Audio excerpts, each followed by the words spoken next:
नमस्कार साथियों। आज मैं अपने प्यारे उत्तराखंड वासियों से बात करने आई हूँ और बहुत महत्वपूर्ण बात करने आई हूँ। मुझे आप पे बहुत गर्व है। सबसे पहले मैं आपको ये अवश्य कहना चाहती हूँ, आज आपके समक्ष आने का एक मकसद है और वो मकसद ये है कि जो हम पिछले दिनों देख रहे हैं कि जिस तरह से उत्तराखंड में माहौल खराब करने की कोशिश करी जा रही है और रोज ही आप देख रहे हैं कि माहौल खराब करने की पुरजोर कोशिश है, उसमें जिस तरीके से उत्तराखंड की जनता ने समझदारी भी दिखाई है, विरोध तो किया है मगर समझदारी भी दिखाई है, वो मुझे बहुत गौरवान्वित करता है। और हमें एकजुट रहना है।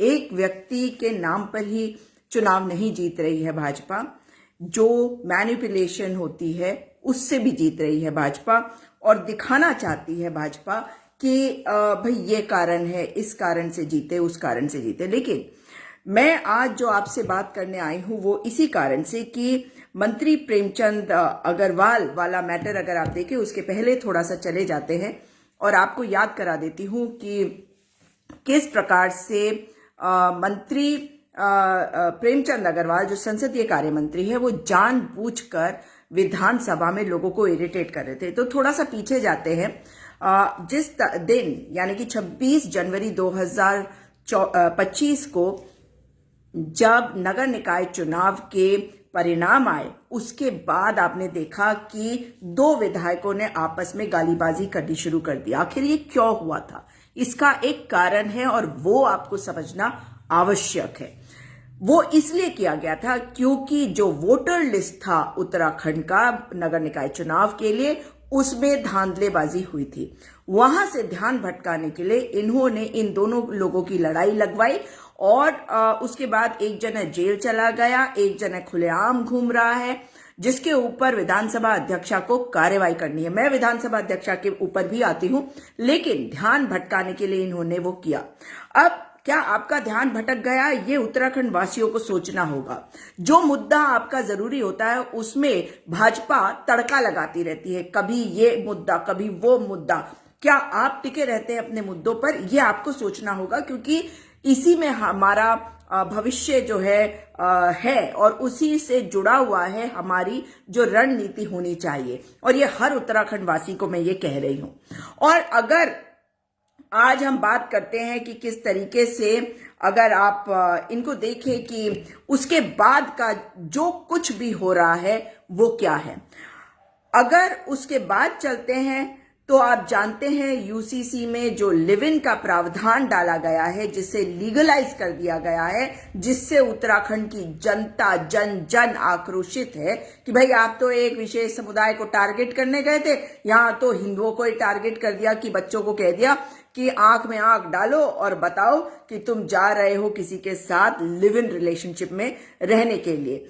और मुझे भी बहुत तेज पार्टी है जनता का ध्यान, हाँ बिल्कुल मैं उसी पे आ रही हूं। तो अगर आप देखते हैं कि यूसीसी का मुद्दा इतना बड़ा हो गया और विधानसभा सत्र जब शुरू हुआ तो आपने देखा कि कांग्रेस पार्टी के जो विधायक गण हैं उन्होंने पूरे जोर शोर से कहा कि नियम के विरुद्ध है बजट सेशन को 4 दिन से कम चलाना, वरना अब तक जिस तरीके से विधानसभा अध्यक्षा चलाती हैं विधानसभा, वो सब देख रहे हैं। नियम कायदों की उन्हें कोई परवाह नहीं है। जिस पद पर वो आसीन है उसका मान नहीं करती, वो उसका सम्मान नहीं करती और इसीलिए आज उन पर इतने सवाल उठे हैं। वो हर भारतीय जनता पार्टी के कार्यक्रम में जाती हैं, वो उनकी कैंपेनिंग करती है, जबकि वो विधानसभा की पीठ है। मतलब उनको निष्पक्षता का प्रतीक होना चाहिए और निष्पक्षता साक्षात होना चाहिए, मगर ऐसा है नहीं। मगर जिस तरह से भारतीय जनता पार्टी जानती है कि उनकी एंटी इनकम्बेंसी बहुत ज्यादा है, तो इस वक्त वो डैमेज कंट्रोल करने की पूरी कोशिश कर रही है। मगर कांग्रेस पार्टी के विधायकों के जोर से, उनके दबाव में आने के कारण इन लोगों को विधानसभा का सत्र लंबा करना पड़ा, मिनिमम 4 दिनों का, वरना ये नियम कायदे के विरुद्ध हो जाता, ये इनलीगल हो जाता, ये अनकॉन्स्टिट्यूशनल हो जाता। और उसके बाद नमस्कार राजेंद्र दानू जी, दीपक मेहर जी, शमशाद हुसैन जी, आप सबका स्वागत है। इस वीडियो को शेयर करते जाइए क्योंकि ये बड़ा महत्वपूर्ण मुद्दा है और मैं अपने एक नए पेज से आपके साथ जुड़ी हूं। इस पर जुड़िएगा क्योंकि दूसरे पेज की रीच रोक दी है, आप लोगों तक मेरी वीडियो नहीं पहुंच रही है। चलिए अब आगे अगर बढ़े तो यूसीसी का मुद्दा इतना बड़ा हो गया, उसका विरोध उत्तराखंड का जनमानस कर रहा है। तो इसी कारण से आपने देखा कि भारतीय जनता पार्टी ने डैमेज कंट्रोल करने के लिए कहा कि हम भू कानून ला रहे, सख्त भू कानून, और इनकी गोदी मीडिया जो है उसका प्रचार प्रसार करने में जुट गई। भाई वो उनके प्रवक्ता तो करेंगे, लेकिन उसके अलावा जो मीडिया आपको ये बता रही है वो झूठ बता रही है, क्योंकि भू कानून ये क्या सख्त करेंगे, ये तो आपस की लड़ाई में मरे जा रहे हैं। क्योंकि पूर्व मुख्यमंत्री त्रिवेंद्र सिंह रावत ने इसको हटाया था, तो अब ये दिखाने की कोशिश कर रहे हैं कि हम ला रहे हैं। अब क्या ला रहे हो ये तो तब पता चलेगा ना जब हम उसे पढ़ेंगे, जब उस पर चर्चा होगी। खैर अब आगे बढ़ते हैं।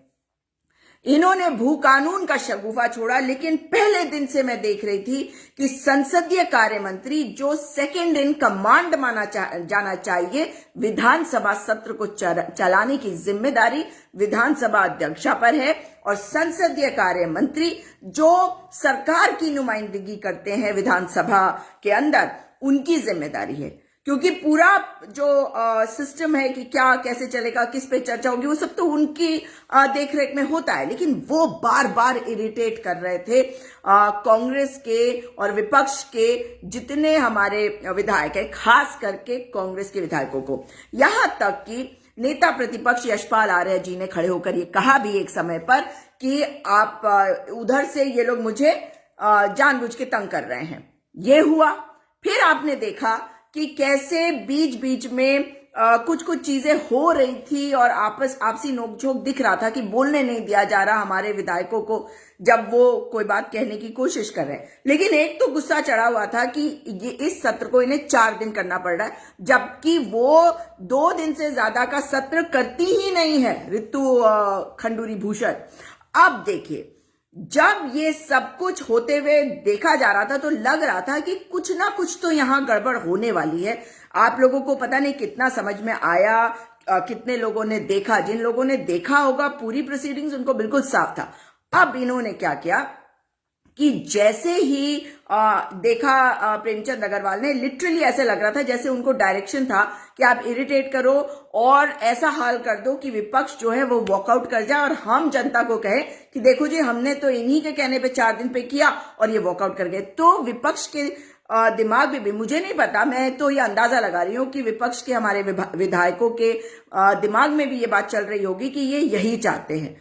ऐसे ही थोड़ी वो इतने बार के विधायक हैं, नेता प्रतिपक्ष हो, प्रीतम सिंह जी हो या अन्य जो हमारे विधायकगण हैं। अब देखिए कि यहाँ क्या होता है। उनको जब वो इरिटेट करते करते एक सीमा आ जाती है, जब अब विधानसभा सत्र अगले दिन खत्म होना है, तो आप देखते हैं कि प्रेमचंद अग्रवाल किस तरह से अपशब्द बोलते हैं। अब अपशब्द वो बोलते हैं और विधानसभा में असंसदीय भाषा तो इस्तेमाल ही नहीं करी जा सकती, और ये तो अभद्र भाषा है। असंसदीय के साथ साथ अभद्र भाषा है, क्योंकि उन्होंने गाली का इस्तेमाल किया, उन्होंने साला शब्द का इस्तेमाल किया। और जब उन्होंने ये बात कही तो उन्होंने जो इनके दिमाग में चलता है, क्योंकि इनको पता है कि हमें ध्रुवीकरण भी आगे कराना है, और प्रेमचंद अग्रवाल जो जिनके सर पर भाजपा आरएसएस के एक बहुत बड़े जो व्यक्ति हैं, उनका हाथ है रामलाल जी का, ये जो व्यक्ति हैं आपके प्रेमचंद अग्रवाल, ये गुस्से में तैश में जब आते हैं, क्योंकि इनको प्रोबेबली डायरेक्शन दिया हुआ था कि आपको इरिटेट करना है। तो भाई अब संसदीय कार्य मंत्री अगर इरिटेट कर रहा है, कभी बीच में कह रहे आप लोग तो कभी नहीं आओगे, अरे कोई बात नहीं, जब नहीं आएंगे तो नहीं आएंगे ना। चुनाव में तो जनता जनार्दन होती है। लेकिन ये अहंकार नहीं था, ये सोची समझी रणनीति थी, ये साजिश थी। और इसमें हमारे जो विधायकगण थे वो आ ही नहीं रहे थे। तो इन्होंने जब मौका इनको मिला तो इन्होंने सोचा बस इसी मौके का इस्तेमाल कर लो भरपूर, और इन्होंने गाली दे दी।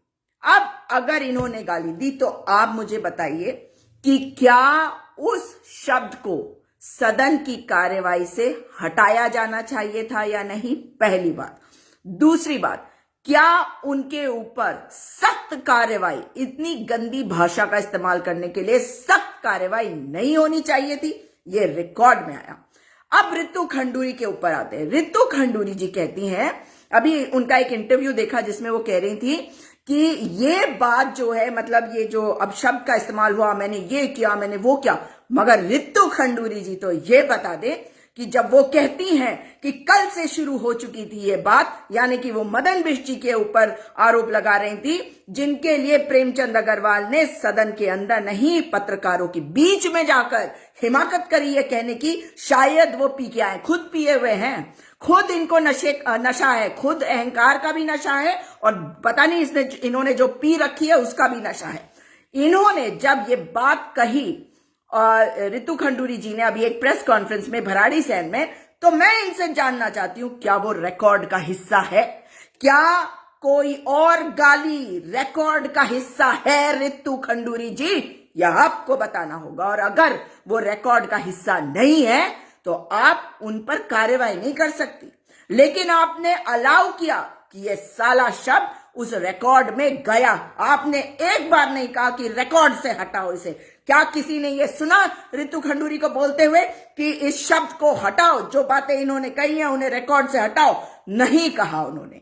और अगर हटाया गया है तो मैं उसका स्वागत करती हूं, और नहीं हटाया गया है तो अब हटाए रितु खंडूरी जी उन शब्दों को, उन अभद्र बातों को जो इस गंदे व्यक्ति ने कही, जो इस गंदे मंत्री ने कही, जिसकी मानसिकता ही गंदी है, जिसने खेद भी नहीं प्रकट किया, जिसने सफाई देनी शुरू करी, जिसे मुख्यमंत्री जी ने आकर ऐसे देखा, क्योंकि उन्हें डैमेज कंट्रोल करना पड़ा, क्योंकि उन्होंने सोचा ही नहीं था कि मामला इतना बड़ा हो जाएगा।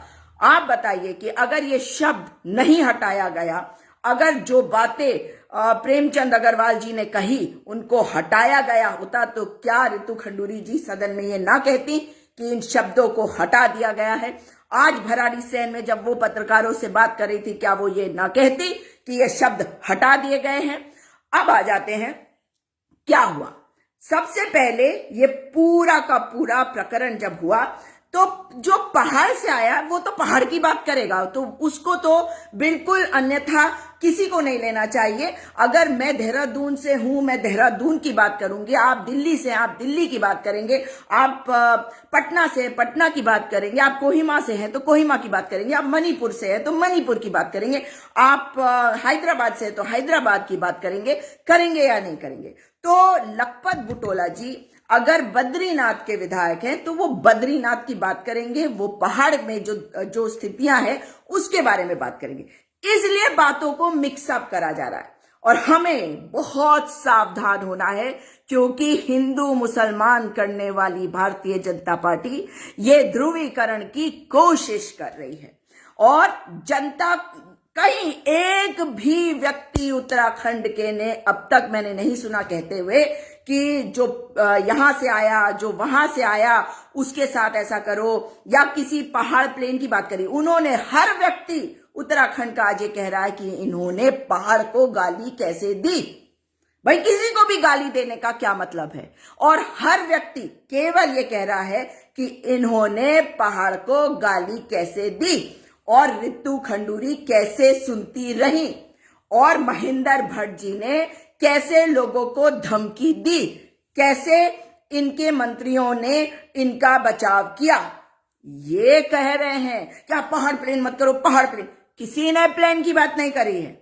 हम कह रहे हैं कि आप किसी को भी गाली कैसे दे सकते हैं। ये वही व्यक्ति है साथियों जिसने अपने बेटे को नौकरी पे लगाया, जिसने बैकडोर भर्ती से लोगों को नौकरी पे लगाया। वो आज सड़कों पे है और ये मजे में घूम रहा है। ये स्पीकर थे, ये विधानसभा के स्पीकर थे, इनको हटा दिया जाना चाहिए था, मगर इन्हें हटाने के बजाय इनको वित्त मंत्री, संसदीय कार्य मंत्री बनाया गया, यानी कि इनके कद को और बढ़ाया गया। और इन्होंने जो तमाशा करा है अपने इस पूरे कार्यकाल में, एक नेगी जी हैं, सुरेंद्र नेगी जी, जो आरएसएस के कार्यकर्ता हैं, मैं उनके लिए भी खड़ी हूं और उत्तराखंड का एक एक व्यक्ति उनके लिए भी खड़ा है। क्यों? इसलिए क्योंकि उनको पकड़कर इस प्रेमचंद अग्रवाल ने ऋषिकेश की सड़क पर मारा, गाड़ी से निकल के पीटा। हाँ, इनके सिक्योरिटी गार्ड ने ही नहीं पीटा, इन्होंने भी मारा, इन्होंने भी पीटा। देखिए आप, वीडियो मैंने डाली है आज ही शायद डाली सुबह। तो इसका मतलब है कि ये लोगों के साथ अभद्रता करते हैं, ये लोगों के साथ मारपीट करते हैं, और अब हमने देख लिया इनकी गाली गलौज का स्तर ये विधानसभा में भी करके आए। ये बैकडोर भर्ती करते हैं, अपने बेटे को नौकरी पे लगाते हैं और अपने परिजनों को लगाते हैं। साथ ही इनके ऊपर यह भी आरोप है कि इनके बेटे ने जंगलात के पेड़ काट डाले। इनके 2-2 रिजॉर्ट बन रहे हैं। ये सब कुछ उत्तराखंड ने इनको दिया। ना जाने हमारे यहाँ के विधायक जो पैसा उनको विधायकी से मिलता है उसके अलावा तो वो कार्य नहीं कर सकते ना। तो मतलब एक ही जगह से एक ही सोर्स ऑफ इनकम होनी चाहिए, मगर इनके पास जो भी इनकम का सोर्स है ये तो पता नहीं, मगर इतना पैसा आ जाता है, अकूत संपत्ति हो जाती है। मगर प्रेमचंद अग्रवाल जी के बारे में आपको बता दूं, एक राज्य आंदोलनकारी आंटी जी हैं जो कहती हैं कि आईआईपी में जब ये आया था 94 में, जब राज्य आंदोलन चरम पे था, तो इसको मैंने पीटा था। बताइए, पीटा था वो कहती हैं। अब इसमें कितनी सच्चाई है, कितना झूठ है, ये तो मुझे नहीं पता, मगर इस तरह की बातें वो खुलेआम कहती हैं। उनकी कई वीडियोस भी आप देखेंगे। तो प्रेमचंद अग्रवाल जो एक भ्रष्टाचारी है और वो वित्त मंत्रालय संभाल रहे हैं, तो चाहे प्रीपेड मीटर का काम उत्तराखंड में आए तो वित्त उनके तहत है, तो पैसा उनके हाथ से जाएगा। और आपको बता दूं कि स्मार्ट मीटर जिस कंपनी को कॉन्ट्रैक्ट मिला है, टेंडर मिला है गढ़वाल का, उसका नाम है जीनस पावर। और एक genus power infrastructures limited Bihar का है, जिसके ऊपर 123 करोड़ के घोटाले का आरोप लगा है, जिसमें 60 करोड़ की घूस को लेकर एक आईएएस ऑफिसर संजीव हंस 18 अक्टूबर 2024 से जेल में है। उसके ठिकानों पर दिसंबर 2024 में छापे पड़े। 3 दिसंबर 2024 को जीनस पावर इंफ्रास्ट्रक्चर्स लिमिटेड के मालिक अग्रवाल जी के घर पर और उनके कॉर्पोरेट ऑफिसेज पर ईडी ने छापे मारी करी। और अब हम ये पूछ रहे हैं, क्या वो जीनस पावर इंफ्रास्ट्रक्चर्स लिमिटेड का हमारे यहां आने वाली जीनस पावर से कोई रिश्ता है? मगर जब आप, बिल्कुल आपने सही कहा कुलामणि प्रधान जी, बिल्कुल सही कहा, ये स्टार प्रचारक हैं। प्रेमचंद अग्रवाल स्टार प्रचारक है भाजपा के। नवीन चंद्र जोशी जी नमस्कार। ये स्टार प्रचारक हैं और इनका चाल चरित्र चेहरा बिल्कुल वही है जो भाजपा को साकार करता है। तो इन्होंने जिस तरीके से हमने देखा है कि जो पूरा का पूरा घटनाक्रम हुआ, उसमें ये अचानक से ये पहाड़ प्लेन होने लगा। मैं आपको कुछ अपने प्रवक्ताओं के नाम बताना चाहती हूँ जो कांग्रेस पार्टी के प्रवक्ता हैं। उनकी बातों को मैं अलग अलग डिबेट्स में सुन रही थी। पंकज छेत्री जी हैं, आशीष नौटियाल जी हैं, और प्रतिमा सिंह जी हैं, और भी अन्य लोग हैं जो कहीं पर भी पहाड़ प्लेन नहीं बोल रहे हैं। और मुझे बड़ा गर्व है इनके ऊपर, क्योंकि ये समझ के बात कर रहे हैं। ये जो बात कर रहे हैं उसमें बात हो रही है केवल कि आपने पहाड़ी को साला क्यों बोला, आपने गाली किसी को भी क्यों दी। भाई, आप किसी को भी क्यों गाली देंगे? ये कोई नहीं कह रहा कि प्लेन। और भाजपा के प्रवक्ता क्या करें, पहाड़ प्लेन मत करो, पहाड़ प्लेन मत करो। अरे बुड़बक, दिमाग कम। और इनकी एक प्रवक्ता कांग्रेस से गई हुई है, उनको तो पता ही नहीं कि क्या बोलना है, वो लगी पड़ी पहाड़ प्लेन पहाड़ प्लेन। अपनी इनसिक्योरिटी मत दिखाइए अपनी इनसिक्योरिटी। कोई पहाड़ प्लेन नहीं करेगा और कोई कर नहीं रहा है, लेकिन किसी को गाली दोगे तो पूरा उत्तराखंड खड़ा होगा, और खड़ा है आज उत्तराखंड। अब अगर हम उत्तराखंड की बात करते हैं, वसंत वल्लभ पांडे जी कुमाऊं में अडानी को दिया है मीटर का काम, बिल्कुल, और मैं उस पर भी अभी आती हूं। लेकिन सबसे पहले इस बात को समझिए कि ये हिंदू मुस्लिम करने वाली पार्टी है, और ये क्यों ये सब कर रही है।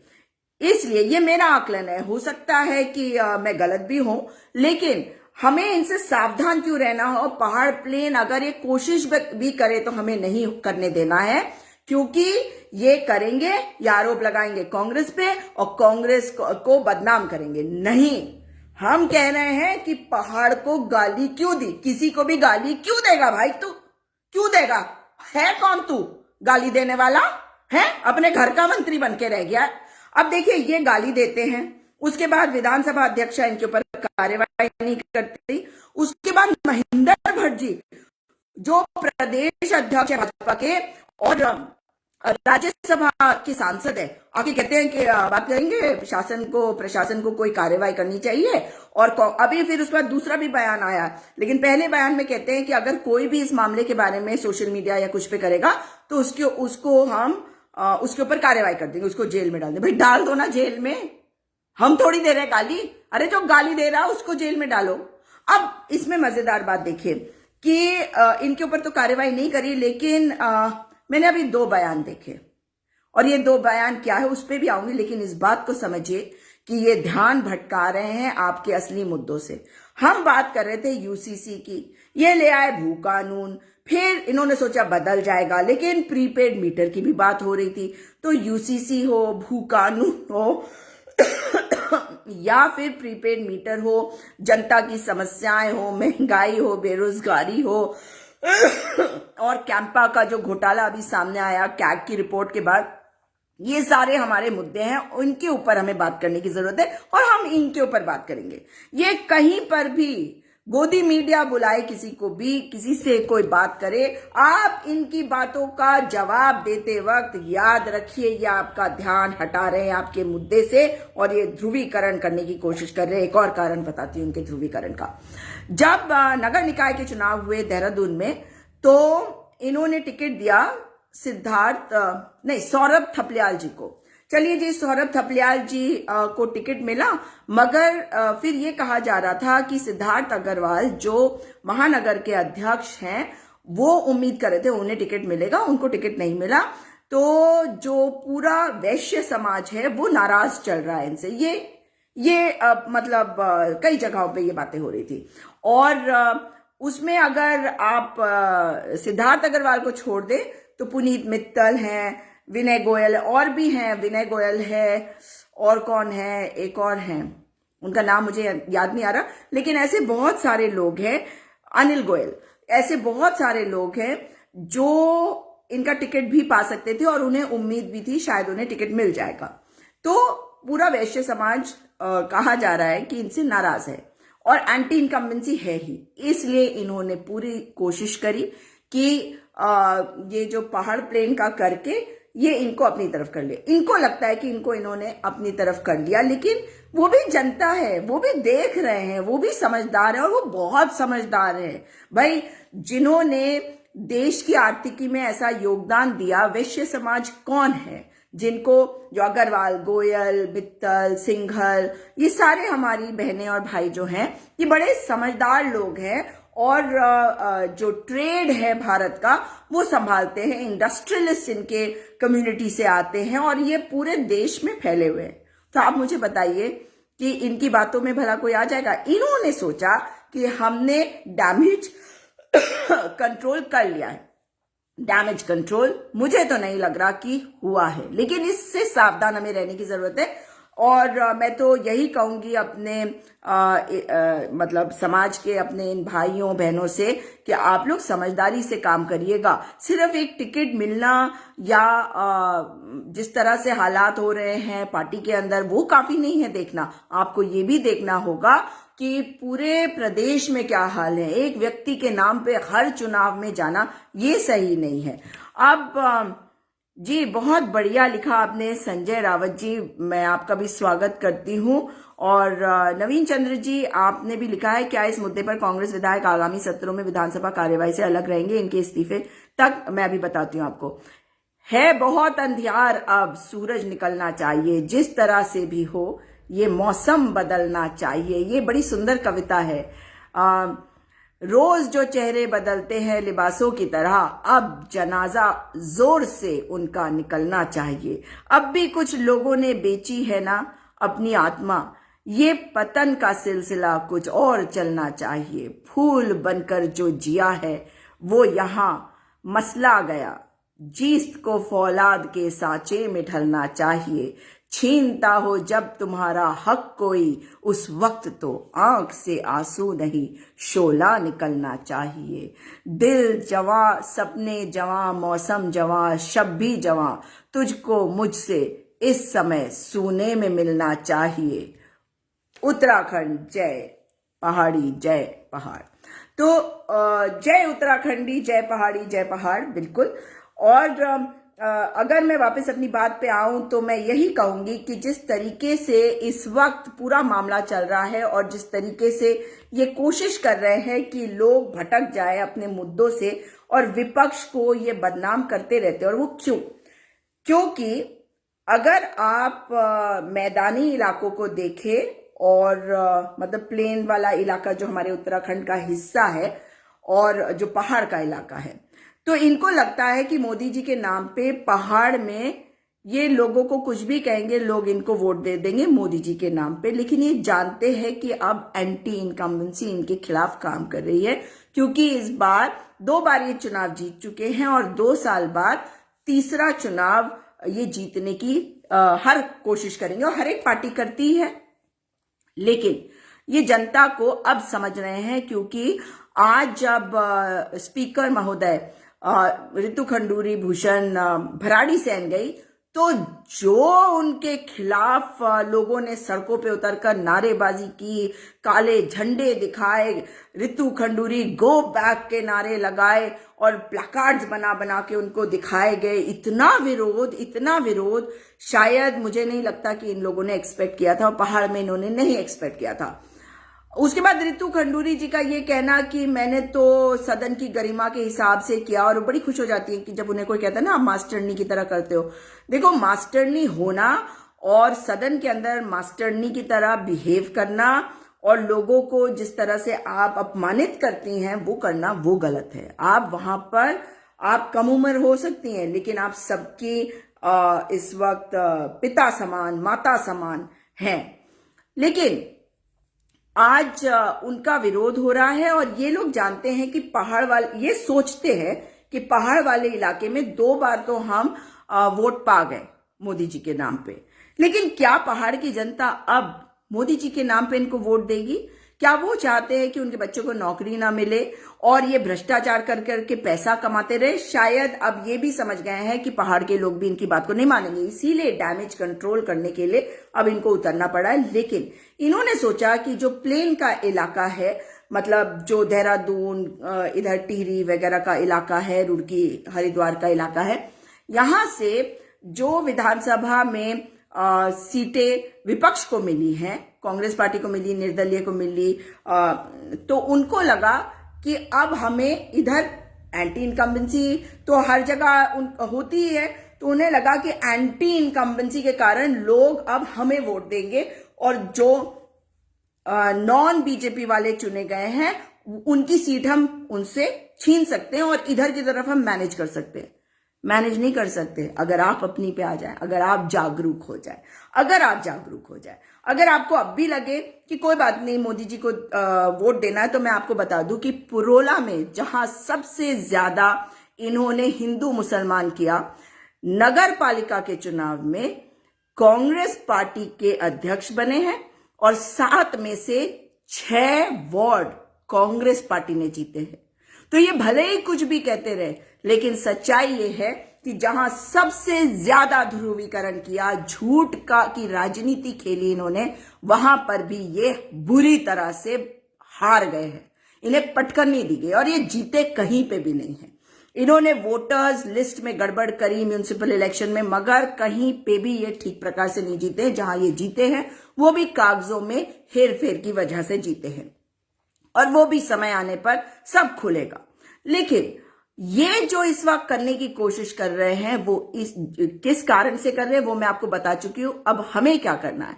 हमें सावधान रहना है, हमें अपने मुद्दों की बात करनी है, हमें अपने बच्चों की नौकरियों की बात करनी है, हमें महंगाई की बात करनी है, हमें पूछना है कि पेपर लीक क्यों होते हैं। आपने कानून बना दिया, जब एक आंदोलन हुआ उसके बाद क्या और अंकिता भंडारी को न्याय आज तक नहीं मिला। वीआईपी का नाम आज तक नहीं बताया गया और यही प्रेमचंद अग्रवाल है जिसने विधानसभा के अंदर खड़े होकर कहा कि वीआईपी कोई व्यक्ति नहीं, एक कमरा है, क्योंकि आरएसएस वालों का नाम आ रहा है इसमें। इसलिए चलिए, ये मुद्दा इतना बड़ा है, इस मुद्दे को हम खत्म नहीं होने दे सकते, क्योंकि बेटियों का सवाल है। बेटियों को आप बाहर कैसे काम करने देने मतलब काम करने देने नहीं जा पाएंगे। और आप कैसे भूल सकते हैं कि बाबा केदार के प्रांगण से, उनके केदारनाथ के मंदिर के अंदर से सोना चोरी हो गया। ये तो शंकराचार्य जी भी कह रहे हैं कि सोना चोरी हो गया। इसलिए असली मुद्दों पर इनसे सवाल भी करना है, इनसे जवाब भी लेना है। और साथ ही जो गालीबाज मंत्री है, जो अहंकारी, और मैं आपको बताती हूं, एक दिन बहुत भीड़ थी तो गाड़ियों के बीच में प्रेमचंद अग्रवाल की गाड़ी द्वारका स्टोर्स में अटकी, क्योंकि वहां बारिशों का मौसम था। और जब तक उसकी गाड़ी निकली तब तक मेरी भी गाड़ी निकली, और इस बंदे को खाली मतलब मेरी गाड़ी दिखी और घूर के देख रहा। गाड़ी तो उस वक्त आप समझ सकते बहुत स्पीड में निकली होगी। घूर के देख रहा। भाई किस बात का घूर के देख रहा? तू मंत्री होगा, अपने घर का होगा, हमें ना दिखा, हमें मत बता तू ये सब है। मगर देखो जरा कि इतने आरोप लगने के बाद भी ये बेशर्म क्या करता है। ये गंगा मैया के तट पे जाता है, पानी उठाकर गंगा मैया को हाथ में लेकर फिर नौटंकी शुरू कर देता है, क्योंकि इसने अगले इलेक्शन में ध्रुवीकरण करने के बाद ये सोचा हुआ है कि मैं लोगों की भावनाओं से खेलूंगा, मैं नौटंकी करूंगा, मैं आंसू बहाऊंगा और लोगों की भावनाओं को भड़का कर उनसे वोट लूंगा, क्योंकि ध्रुवीकरण हो चुका होगा। और वहां पर मैं उन लोगों का वोट तो अपनी तरफ कर लूंगा जो लोग आप समझ रहे हैं, जो इस पहाड़ी नॉन पहाड़ी वाले गेम में फंस जाएंगे। तो जो नॉन पहाड़ी वाला जो एंगल ये देने की कोशिश कर रहे हैं, वो इसलिए क्योंकि एंटी इनकम्बेंसी बहुत ज्यादा, और ये चाहते हैं, मेरे हिसाब से ये चाहते हैं कि इतना बवाला मच जाए कि इनको इस्तीफा देना पड़े। और हम चाहते हैं कि इस्तीफा दे, क्योंकि ये एग्जाम्पल सेट होना चाहिए। मगर ये खुद भी चाहते हैं कि मुझसे इस्तीफा दिलवाया जाए, ताकि मैं नाटक नौटंकी करके लोगों के सामने रोकर उनको उनकी सहानुभूति लेकर उनका वोट भी पा सकूं। अब समझदारी का समय है ऋषिकेश की जनता के लिए भी। आप सब जो भी हैं, किस भी समुदाय से, उससे कोई फर्क नहीं पड़ता। आप में से एक भी व्यक्ति को अगर गाली पड़ेगी तो आपके साथ पूरा उत्तराखंड खड़ा होगा। और प्रेमचंद अग्रवाल अगर गाली दे रहे हैं और आपकी भावनाओं से खेल रहे हैं, तो आप उनकी अपनी भावनाओं में मत बह जाइएगा, क्योंकि आपके वोट का अधिकार ये सुनिश्चित करेगा कि आपको एक किस प्रकार का एक विधायक मिलेगा। उसका मंत्री हो जाना ही बड़ी बात नहीं है। आपके अंदर, आपके उस एक वोट के अंदर वो ताकत है कि इस प्रेमचंद अग्रवाल को आप बताएं कि अगर आप और हमारा सरनेम भी एक है तो भी हम सब मनुष्य हैं और हम सब उत्तराखंड के वासी हैं। उत्तराखंड के भी ना हो, मैं कहती हूं कहीं बाहर का भी कोई हो, तो सबके अंदर ये भावना हमेशा होनी चाहिए कि मेरा वोट का जो अधिकार है वो सर्वोपरि है, और उस एक वोट से मैं किसी को भी हरा या जिता सकती हूं या सकता हूं। इस चीज को याद रखिए। नेता आप बनाते हैं, नेता बिना फॉलोअर के नहीं होते। आपने सुना है ना, कई बार कहते हैं कि कुछ लोग जो जी उनकी तो फोटोएं बड़ी आती है अखबार में, वो एसी के कमरों में बैठ के बस भाषणबाजी करते, सड़क पर नहीं दिखते, वो नेता नहीं होते। वो किसी भी तरीके से अगर लाइमलाइट ले भी लें तो उनको नेता मैं नहीं मानती। जब तक आप सड़क पर नहीं है, जब तक आप जनता के काम नहीं कर रहे, जब तक आप जनता के बीच में नहीं है। और इसी में मैं आपको एक नाम बताना चाहती हूं, और जिन्होंने अडानी की कंपनी के खिलाफ मोर्चा खोला हुआ है किच्छा में, वहां के विधायक तिलक राज बेहड़ जी जैसे ही प्रीपेड मीटर लेकर जा रहे थे, वो कोई एक फार्म्स है, कोई जगह, शायद आपने लिखा था ना, अभी किसी ने, शायद नवीन जोशी जी, शायद आपने लिखा था, और जिस तरीके से वहां पर नमस्कार सरजीत सिंह जी। हाँ, कल त्रिवेणी महाकुंभ में भी स्नान किए हैं और मान रहे हैं कि गलती का पाप धुल गया। इसका मतलब मान रहे हैं ना कि पाप किया। इसका मतलब मान रहे हैं कि पाप किया, और पाप भी इतना बड़ा किया कि कैमरे पे इनको अपनी हर तस्वीर को दिखाना पड़ता है।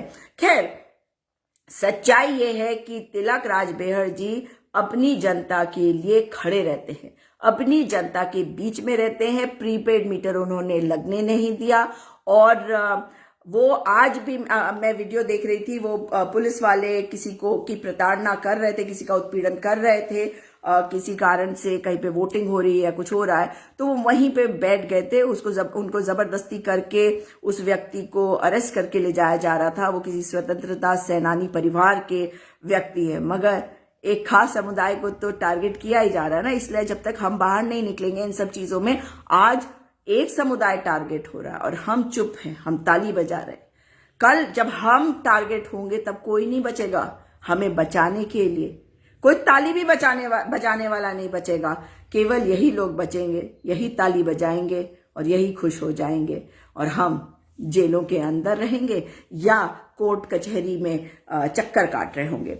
आज आपको एक और बात बोलना चाहती हूं कि कांग्रेस के जो नेता हैं, अगर आप कांग्रेस के प्रदेश अध्यक्ष करण महाराज जी की बात को सुने, गणेश गोदियाल जी की बात को सुने, सब कह रहे हैं कि हम बिल्कुल नहीं कह रहे हैं पहाड़ प्लेन, केवल यही लोग कह रहे हैं पहाड़ प्लेन। हम कह रहे हैं कि गाली कैसे दी, इस बंदे ने गाली कैसे दी।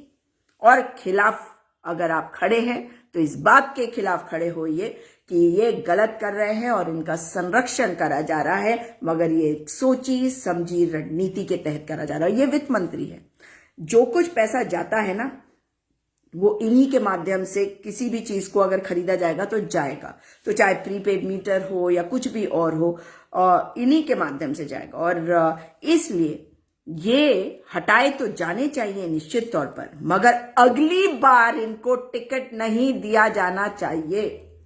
इनको अगली बार टिकट नहीं दिया जाना चाहिए। भाजपा अगर सचमुच में उत्तराखंड का मान सम्मान करती है तो इनको हटाए, बर्खास्त करे और अगली बार टिकट ना दे। ये प्रण लेकर उत्तराखंड की जनता को बताए। और जी नवीन जोशी जी कह रहे हैं, जी बेहड़ जी द्वारा मीटर हेतु संघर्ष शुरू किया, आंदोलन जन आंदोलन बनना चाहिए, हर प्रदेशवासियों को इसमें अपना योगदान देना चाहिए। बिल्कुल, और हम सब एक साथ मिलकर इन सभी लड़ाइयों को लड़ेंगे। अकेले आप बहुत कुछ कर सकते हैं। मैंने तो कहा आपका एक वोट भी बहुत कुछ कर सकता है। भाई, एक व्यक्ति अगर हारेगा तो एक वोट के मार्जिन से भी तो हार सकता है। 10-10 वोट हो और 11वां वोट अगर किसी के पक्ष में पड़े तो वो जीत जाए, जिसके विपक्ष में पड़े वो हार जाए। इसलिए हम सबको एक साथ रहना है और इनके चाल में नहीं आना है, और इनके ध्रुवीकरण में तो बिल्कुल नहीं आना है। यहाँ हिंदू मुस्लिम नहीं होता ना, इसलिए यूसीसी तो लाए हैं ये पूरी दुनिया को बताने के लिए। यहाँ भला यूसीसी का क्या काम था? यहाँ तो जिस विशेष समुदाय को इन्होंने टारगेट करना था वो है नहीं, और यही सोच समझ के उन्होंने यूसीसी को यहाँ लागू किया। जबकि यहाँ पे क्या वो तो पूरे देश में अगर लागू कर सकते हैं, आप हिम्मत है तो करके दिखाइए, हिम्मत है तो करके दिखाइए ना। जबरदस्ती करेंगे, सड़कों पर लोग आ जाएंगे, HUF खत्म हो गया। अब आप बताइए कि एक तरफ तो आप कहते हैं कि 370 की बात करते हैं ना, कि भाई उसमें बाहरी व्यक्ति क्या होता है, उनका अलग कानून कैसे हो सकता है, उनका अलग संविधान। उत्तराखंड में मैं तो 2-2 कानून देख रही हूँ जिसमें दोहरे मापदंड है। अगर यूसीसी देखे, जो बिल्कुल नहीं लगना चाहिए, और मुझे खुशी है कि कुछ लोगों के ऊपर ये लागू नहीं होता, जो हमारे आदिवासी समाज के लोग हैं, जो ट्राइबल्स है, इसलिए मुझे खुशी है इस बात की। लेकिन अगर आप इनको देखते हैं तो ये एक बाकियों के ऊपर लागू होगा और उनके ऊपर नहीं होगा। तो HUF का क्या होगा? हिंदू अनडिवाइडेड फैमिली का क्या होगा? टैक्स की बचत होती है उसमें, यानी कि आपके ऊपर वो लागू नहीं होगा। आप ये पता लगाना है कौन किसके साथ रह रहा है। अरे भाई, याद हो गई। अरे कौन किसके साथ रह रहा है? आप किसी बच्ची, आप देखिए, अगर कोई बच्ची किसी के साथ रह रही है तो ये हमारा हिंदुस्तान का समाज है, कोई बदला नहीं है, और ऐसी चीजें होती हैं। और आजकल ये बहुत कॉमन सा हो गया है। तो अगर किसी के साथ रह रही है, फिर वो किसी और के साथ रही या उसकी शादी हो गई, तो जिससे शादी हुई वो तो कभी भी उस कागज को निकाल के उसके मुंह पे घुमा देगा। ये कह रहे जी वो कागज नहीं दिया जाएगा। अगर उसका पति है और वो किसी तरह से कागज निकाल ही लेता है, हिंदुस्तान में कागज निकालना कोई मुश्किल काम है? आप ही बता दीजिए। जिसको देखते हो वो बताता है कागज निकालिए, यहाँ तो आरटीआई के कागज नहीं मिलते। खैर, तो उस लड़की के साथ क्या होगा उसके बाद? सोचिए, उसका ससुराल क्या करेगा, या उसका पति क्या करेगा उसके साथ? रहेगा उसके साथ, अगर उसको नहीं पता होगा पहले का। तो खैर, ये सारी बातें भी हैं। और इसमें दूसरा कानून, ये भू कानून लाए हैं, जिसमें इन्होंने हरिद्वार और उधम सिंह नगर को उसमें से बाहर रखा है। बताइए जी, मतलब जो शहर है वहां पे कोई भी जमीन खरीद लेगा। और अभी मैं एक वक्तव्य देख रही थी सौरभ बहुगुणा का, जो मंत्री जी हैं, जो विजय बहुगुणा दल बदलू के बेटे हैं। बड़े बेटे के ऊपर इतने भ्रष्टाचार के आरोप लगे भाई कि वो तो पॉलिटिक्स की सीन से भाग गए। लेकिन अब ये दूसरा बेटा टपक पड़ा है ना, और ये रितु कंडूरी और ये सब रिश्तेदार है। तो सारी रिश्तेदारी चलेगी क्या? यहाँ पे रिश्तेदारी नहीं चलेगी, ना भाजपा में चलेगी, ना कहीं और चलेगी, और ना कांग्रेस में चलेगी। जो सक्षम व्यक्ति है वो लोगों का प्रतिनिधित्व करे, ये जरूरी है। जो किसी का केवल बेटा या बेटी हो वो मंजूर नहीं, अगर वो सक्षम नहीं। अगर सक्षम है तो बिल्कुल मंजूर है, लेकिन सक्षम नहीं है, जमीन पर काम नहीं करता, लोगों के बीच में नहीं रहता, तो मंजूर नहीं। और जनता भी यही बात बार बार कहती है। खैर, अब इन्होंने एक जगह पे बताया कि हमने बहुत एमओयू साइन किए ये हरिद्वार उधम सिंह नगर में, तो इसलिए वहां पे हम इसको नहीं लागू कर रहे भू कानून को। अब बताओ जी, मतलब चकबंदी तो करनी भाई। अब तक पता नहीं कौन सा कानून कहां से लाके क्या लगा रहे हैं। इसे दो कानून और दोहरे मापदंड हैं इनके। इस वीडियो को शेयर अवश्य करिएगा। आपसे आगे भी बात करती रहूंगी। इस वीडियो को शेयर भी करिएगा, इस पेज को आप फॉलो भी करिएगा, पेज को लाइक भी करिएगा, और अपनी बातों को कहते रहिएगा। और निश्चित तौर पे ज्यादा से ज्यादा लोगों को जोड़िएगा भी इस पेज के साथ। ये आपका अपना पेज है। दोबारा मुलाकात होगी। इनकी बातों में नहीं आएंगे, ध्रुवीकरण नहीं होने देंगे, और जो गलत कहेगा, कोई अपशब्द किसी को भी कहेगा, हम उस व्यक्ति के खिलाफ खड़े होंगे, और जिसके खिलाफ कहेगा हम उसके साथ खड़े रहेंगे। इसी का प्रण लेते हुए आपसे विदा लेती हूं। दोबारा मुलाकात होगी। नमस्कार, जय हिंद। नमस्कार अहमद जी, आप थोड़ा सा मैंने देरी में देखा, मगर कल फिर जुड़ेंगे, तब बात आगे होगी।